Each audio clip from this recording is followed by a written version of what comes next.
August 2 చరిత్రలో ఈరోజు 1858 August 2న భారత ప్రభుత్వ చట్టం 1858ని బ్రిటిష్ పార్లమెంట్ ఆమోదించింది. ఈ చట్టం ప్రకారం భారతదేశ పాలన బ్రిటిష్ క్రౌన్ చేతుల్లోకి వెళ్లింది. ఇంగ్లాండ్ పార్లమెంట్ భారతదేశంపై ప్రత్యక్ష నియంత్రణ చేపట్టింది. భారతదేశంలో పరిపాలన కోసం ఒక కార్యదర్శిని నియమించారు. అతను రాణికి జవాబుదారీగా ఉండేవాడు. ఈ చట్టం ప్రకారం బ్రిటిష్ ఈస్ట్ ఇండియా కంపెనీ పాలన రద్దు చేయబడింది. ఈస్ట్ ఇండియా కంపెనీ ప్రభుత్వ అధికారాలు, భూభాగం ఇంకా ఆదాయాలు రద్దయ్యాయి. భారతదేశంపై ఆధిపత్యమంతా బ్రిటిష్ క్రౌన్ కు ఇవ్వబడ్డాయి. భారత గవర్నర్ జనరల్ హోదాను వైస్రాయ్ ఆఫ్ ఇండియాగా మార్చారు. ఈ చట్టంతో మొఘల్ పాలన కూడా రాతపూర్వకంగా రద్దయింది. ఈ చట్టం భారతదేశ చరిత్రలో కొత్త శకానికి నాంది పలికింది. భారతదేశంలోని ఈస్ట్ ఇండియా కంపెనీ పాలనకు ముగింపు పలికింది. ఆగస్టు 1947లో భారతదేశ విభజన జరిగి బ్రిటిష్ రాజ్కి ముగింపు పలికింది.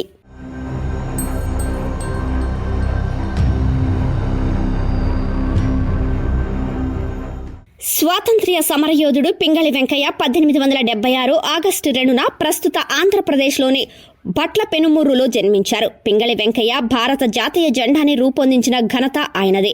పింగళి వెంకయ్య భారత జెండా రూపకల్పనను చాలాసార్లు సవరించారు. ఆయన మహాత్మా గాంధీకి సన్నిహితుడు. భారత స్వాతంత్ర్య పోరాటంలో చురుగ్గా పాల్గొన్నారు. 1921లో విజయవాడలో జరిగిన కాంగ్రెస్ సమావేశంలో ఆయన భారత జెండా రూపకల్పనను సమర్పించారు.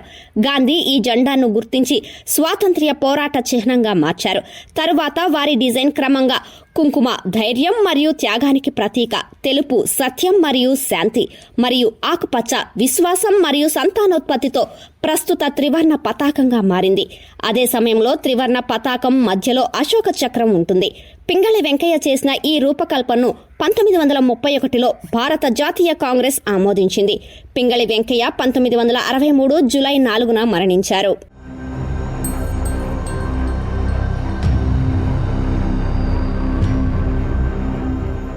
1999 ఆగస్టు 2న రాజధాని ఢిల్లీలో పెద్ద రైలు ప్రమాదం జరిగింది. ఈ ప్రమాదంలో దాదాపు 300 మంది ప్రాణాలు కోల్పోయారు.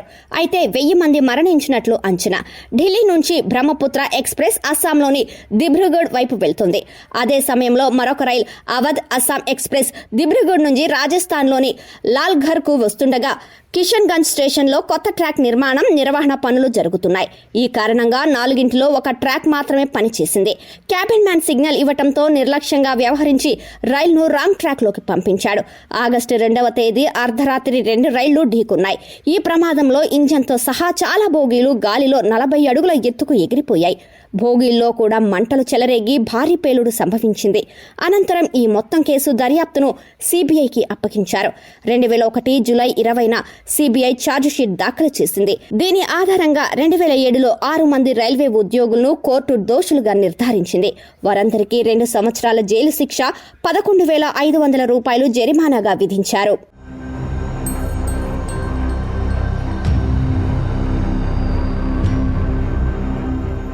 1954 ఆగస్టు 2న దాద్రా నగర్ హవేలీ పోర్చుగీస్ పాలన నుండి స్వాతంత్ర్యం పొందింది. ఆగస్టు 2న దాద్రా నగర్ హవేలీ విముక్తి దినంగా పరిగణించబడుతుంది. 1947లో బ్రిటిష్ వారు భారతదేశం నుండి నిష్క్రమించడంతో ఒక ఒప్పందం ప్రకారం ఫ్రాన్స్ తమ భూభాగంలో ఉన్న పుదుచ్చేరితో సహా అనేక ప్రాంతాలను భారత ప్రభుత్వానికి అప్పగించింది. అయితే బ్రిటిష్ వారి కంటే ముందు వచ్చిన పోర్చుగీసు వారు మాత్రం భారతదేశాన్ని విడిచిపెట్టలేదు. గోవా, డాముండయ్యు ఇంకా దాద్రా నగర్ హవేలీ విముక్తి పొందలేదు. ఈ కారణంగానే అక్కడి కొందరు యువకులు స్వతంత్ర విప్లవానికి శ్రీకారం చుట్టారు. ఈ క్రమంలో 1954 ఆగస్టు 2న స్వాతంత్ర్య మద్దతుదారులు సిల్వస్సా చేరుకొని పోలీస్ పోస్టు పైన ఇతర ప్రాంతాలపైన దాడి చేశారు. స్వాతంత్ర్య మద్దతుదారులు పోలీసులకు లొంగిపోయారు. విప్లవకారులు రాత్రంతా పోలీస్ పోస్టు వద్దనే ఉన్నారు. అదే సమయంలో ఉదయం విప్లవకారులు అక్కడ త్రివర్ణ పతాకాన్ని ఎగరవేసి జాతీయ గీతాన్ని ఆలపించారు. దాద్రా నగర్ హవేలీని రిపబ్లిక్ ఆఫ్ ఇండియాలో భాగమని ప్రకటించారు.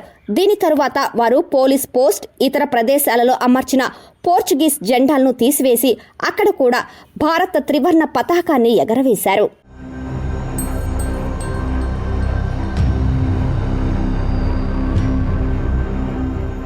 మొదటి గల్ఫ్ యుద్ధం 1990 ఆగస్టు 2న ప్రారంభమైంది. ఈ యుద్ధం ఫిబ్రవరి 28, 1991 వరకు కొనసాగింది. ఇరాక్ దేశం కువైట్ పై దాడి చేయడంతో ఈ యుద్ధం ప్రారంభమైంది. దీని వెనక ప్రధాన కారణాలు ఇరాక్ చమురు ఉత్పత్తి, కువైట్తో సరిహద్దు వివాదాలు. ఐక్యరాజ్య సమితి ఇరాక్ దాడిని ఖండించి వెంటనే కువైట్ నుండి వైదొలగాలని ఆదేశించింది. ఐక్యరాజ్య సమితి కూడా ఇరాక్ పై ఆర్థిక ఆంక్షలు విధించింది.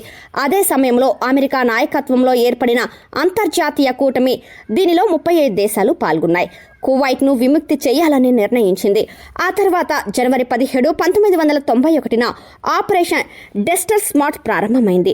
దీనిలో భారీ వైమానిక బాంబు దాడి జరిగింది. ఫిబ్రవరి 23, 1991న సంకీర్ణ దళాలు భూదాడిని ప్రారంభించాయి. దాడి ప్రారంభమైన 100 గంటల తర్వాత ఫిబ్రవరి 28, 1991న కాల్పుల విరమణ ప్రకటించబడింది. ఇరాకీ దళాలు కువైట్ నుండి తరిమివేయబడ్డాయి.